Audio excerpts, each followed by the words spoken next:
ఇలాంటి ద్రోహులు ప్రాణాలతో వదిలిపెట్టకూడదురా. లింగేశ్వర రాజా వారు నన్ను క్షమించండి.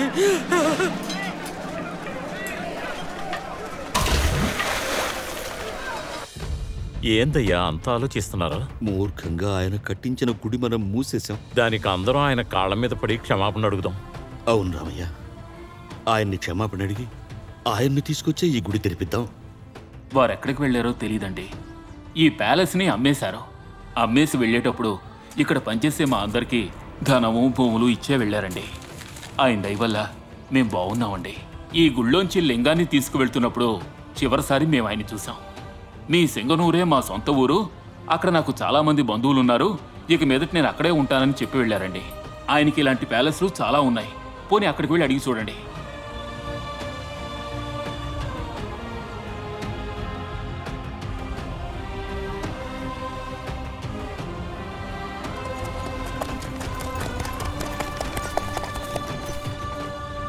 అప్పా, రాత్రి సత్రంలో పడుకుని నిద్రపోయి పొద్దున్నే లేచి ఎత్తుకుదాం. అవునండి, ఎలాగైనా రాజాగారిని వెతికి కనిపెట్టి మనతో తీసుకువెళ్లకుండా మనం ఊరికి వెళ్ళకూడదు. నాన్న బాగా ఆకలిస్తుంది. ఇంత రాత్రి నీకు భోజనం ఏడ దొరుకుతుందిరా? ఈ రాత్రి కోర్చుకో, పొద్దున్నే చూద్దాం. బాబుకు మాత్రమే కాదయ్యా, అందరి కడుపులో కాలుతున్నాయి. అవునండి. అయ్యా, ఎవరది? ఇక్కడ భోజనం దొరుకుతుందని చెప్పారు. లోపలికి వచ్చి కూర్చోండి. పదండి.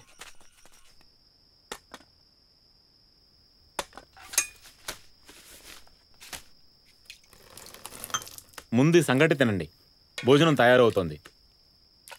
రేయ్, ఆకలి నవ్వుగా తిను, ఆడని చూస్తావు.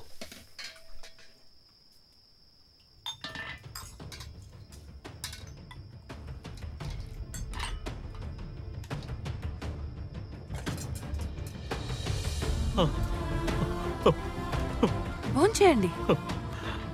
అమ్మా భారతి, నాయనా బాగుండావా? ముందు నెమ్మదిగా భోంచేయండి, మళ్ళీ మాట్లాడుకుందాం.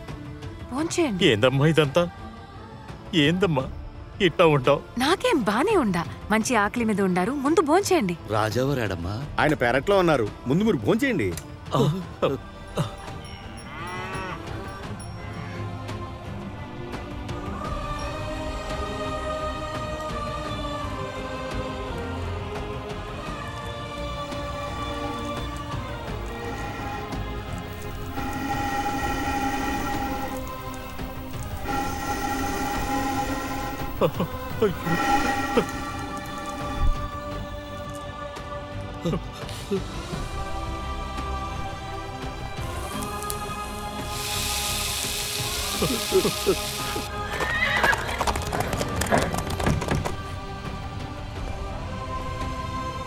అయ్యో, నేను తప్పు చేసినానే.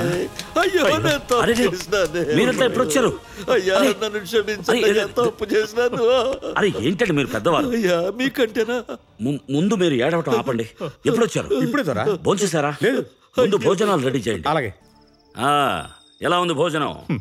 భోజనం పెట్టారా? విందిచ్చారు కదండి. విందా? తర్వాత డ్యామ్ ఎలా ఉంది? కురిసిన వానలకి సుడిగాలికి వరదకి తట్టుకుని స్ట్రాంగ్ గా నిలబడి ఉంటుంది. దృఢంగా ఉంది, మీలాగని. ఇంకా 1000 ఏళ్ళైనా అది చెక్కు చెదరకుండా అలాగే ఉంటుంది. అవును, ఊళ్ళో అందరూ బాగున్నారా? అది వదిలేయండి, మీరేంటిరా? ఓ నేను రాజుగా పుట్టాను, కలెక్టర్గా బతికాను, ఇంజనీర్గా పనిచేశాను, ఇప్పుడు వంట పని చేస్తున్నాను. దారి గురించా? మనం ఏం పని చేస్తున్నామన్నది ముఖ్యం కాదండి, చేసే పని మనసుకు ఇష్టపడి చేస్తున్నామా అనేది ముఖ్యం.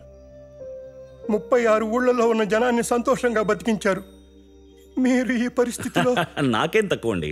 వచ్చిన వాళ్ళు ఉండడానికి మా నాన్నగారు కట్టించిన సత్రం ఉంది. ఎవరొచ్చినా లేదు అనకుండా కడుపు నిండా భోజనం పెట్టే స్తోమత ఉంది. చూశారుగా ఎన్ని పాలిచ్చే ఆవులున్నాయో, ఇంకేం కావాలి? అది కాదండి, ఆ మహల్లన్నీ అమ్మేశారట. రాజాగా ఉన్నవారు ఇక్కడ నేనే రాజుని, మీ అమ్మాయే రాణి. రాజమహల్లో ఉంటేనే రాజు అవుతానా? ఎక్కడున్నా సంతోషం మనసులో ఉండి లేని వాళ్ళకి ఉన్నది ఇవ్వగలిగిన వాళ్ళు అందరూ మహారాజులే.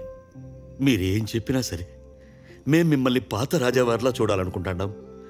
దానికి ఇవన్నీ సరిపోవు. మీరు ఊరు జనానికి రాసిచ్చిన స్థలాలన్నీ తిరిగి ఇచ్చేస్తాం. మీరు అమ్మేసిన మహళ్ళన్నీ మళ్ళీ కొనుక్కుని 100 ఏళ్ళు మీరు ఘనంగా ఉండాలా? ఇప్పుడు నేను తలుచుకున్నా మళ్ళీ ఆ జీవితాన్ని సంపాదించుకోగలను. పెద్ద చదువు ఉంది, మనసులో ధైర్యం ఉంది, ఒంట్లో శక్తి ఉంది. కానీ ఆ జీవితం నేను చూశాను. ఇది నాకు బాగుంది. భారతిని అడిగాను, ఇది మనకు చాలా ఉంది. చూడండి, ఇక్కడ సంతోషం ఉంటే ఎక్కడికి వెళ్ళినా సంతోషమే. ఇక్కడ సంతోషం లేదనుకోండి, ఎక్కడికి వెళ్ళినా మాదో కోరిక ద్వారా వెంటనే సింగనూరుకు వచ్చేయండి. అందరం మిమ్మల్ని రాజాలా చూసుకుంటాం.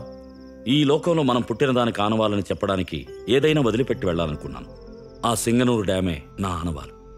అంతటితో నా పని అక్కడ పూర్తయిపోయింది. జరిగినదేది మనసులో పెట్టుకోకండి అయ్యా. ఆ సాంబయ్య గారు చెప్పిన ఎందుకు ఆ పాతవన్నీ వదిలేయండి. అల్లుడు గారు, మిమ్మల్ని అల్లుడు గారు అని పిలవచ్చా? అల్లుడని పిలవచ్చు కదా. ఈశ్వరా,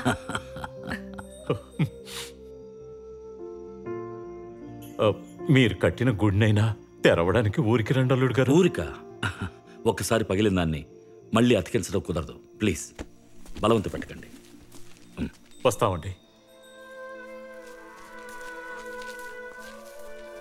వెళ్ళొస్తాను భారత్ అక్క.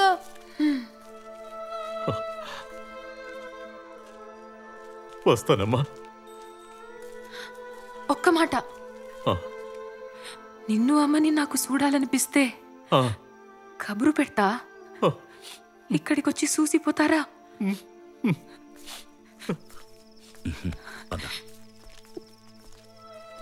సీను, ఇలారా. ఏమండి, ఊళ్ళో జనానికి రాజమహల్లో సంతోషంగా ఉన్నానని చెప్పండి. ఇదంతా చెప్తే పాపం అనవసరంగా బాధపడతారు. వాళ్ళ సంతోషం కోసమే మనందరం కష్టపడ్డాం, గుర్తుపెట్టుకోండి.